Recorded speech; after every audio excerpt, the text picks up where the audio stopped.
অনেক অনেক বছর আগে দূরের এক রাজ্যে থাকতেন এক দয়ালু রানী। এক শীতের দিনে তিনি কালো আবনির কাঠের জানালার পাশে বসে সেলাই করছিলেন।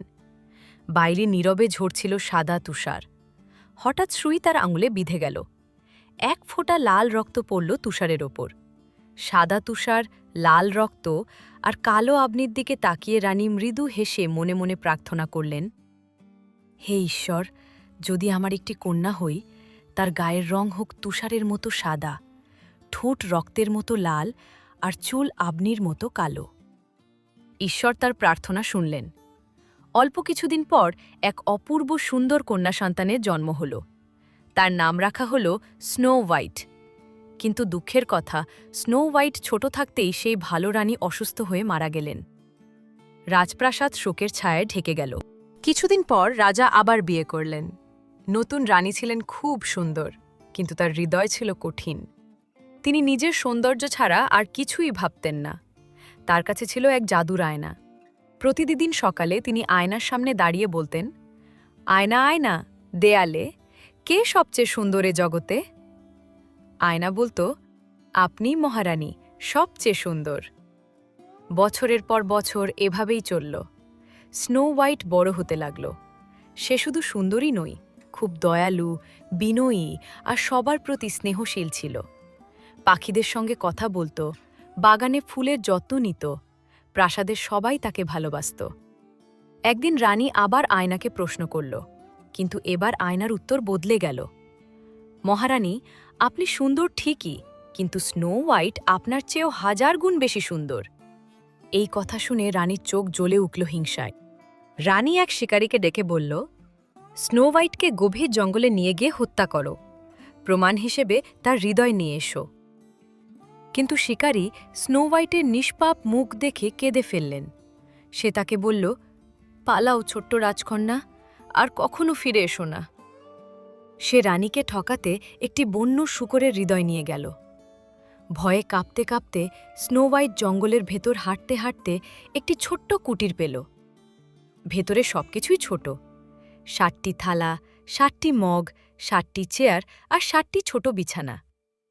খুব ক্লান্ত হয়ে সে অল্প অল্প করে খেয়ে একটি বিছানায় ঘুমিয়ে পড়ল। সন্ধ্যায় কুটিরে ফিরলেন 7 জন বামুন। তারা অবাক হয়ে ঘুমন্ত সুন্দর মেয়েটিকে দেখল। স্নো হোয়াইট জেগে উঠে নিজের দুঃখের গল্প বলল। বামুনরা দয়া করে তাকে থাকতে দিল, তবে একটা শর্তে, আমরা না থাকলে দরজা খুলবে না। এদিকে প্রাসাদে রানী আয়নায় জানতে চাইল সত্য, কিন্তু আয়না রানীকে জানালো, স্নো হোয়াইট এখনও বেঁচে আছে। পাহাড়ের চূড়ায় 7 বামুনের সঙ্গে থাকে। ক্রুদ্ধ রানী নিজেই তাকে মারতে বের হল। প্রথমে সে এক বুড়ি বিক্রেতার ছদ্মবেশে এসে সুন্দর 8-7 জাদুর কাপড় পরিয়ে স্নো হোয়াইটকে অজ্ঞান করল। কিন্তু বামুনরা ফিরে এসে জাদুর কাপড় কেটে তাকে বাঁচালেন। দ্বিতীয়বার রানী জাদুর চিরুনি নিয়ে এলো। স্নো হোয়াইট আবার ভুলে গেল বামনদের সতর্ক, আবার অজ্ঞান হল, কিন্তু এবারও বামনরা চিরুনি খুলে তাকে বাঁচালেন। শেষবার রানী বানালো এক ভয়ঙ্কর বিষাক্ত আপেল। আপেলের এক পাশে বিষ মাখালেন, অন্য পাশে রানী নিজে কামড় দিলেন। বিশ্বাস করে স্নো হোয়াইট বিষাক্ত আপেলের টুকরোটি কামড়াতেই সে নিথর হয়ে পড়ে। এবার বামনেরা তাকে মৃত ভেবে কাঁদতে লাগল। তারা কাচের কফিন বানিয়ে পাহাড়ের ওপর রাখল। একদিন এক রাজপুত্র সেখানে এসে তাকে দেখে মুগ্ধ হলেন।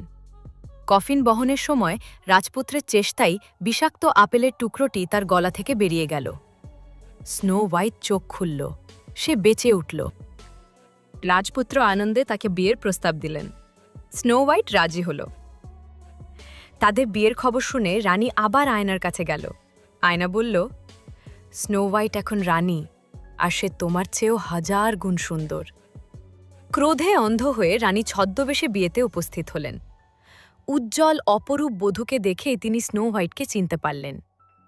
রানী বিয়েতে এসে সত্য জানতে পেরে লজ্জা ও হিংসায় পালিয়ে গেল, আর কখনো তাকে দেখা যায়নি। স্নো হোয়াইট ও রাজপুত্র সুখে শান্তিতে রাজত্ব করল। বামনরা প্রায় তাদের দেখতে আসত। এভাবেই শেষ হলো এক গল্প, যেখানে সকল বিপদ হেরে যায় আর সত্যির হয় জয়।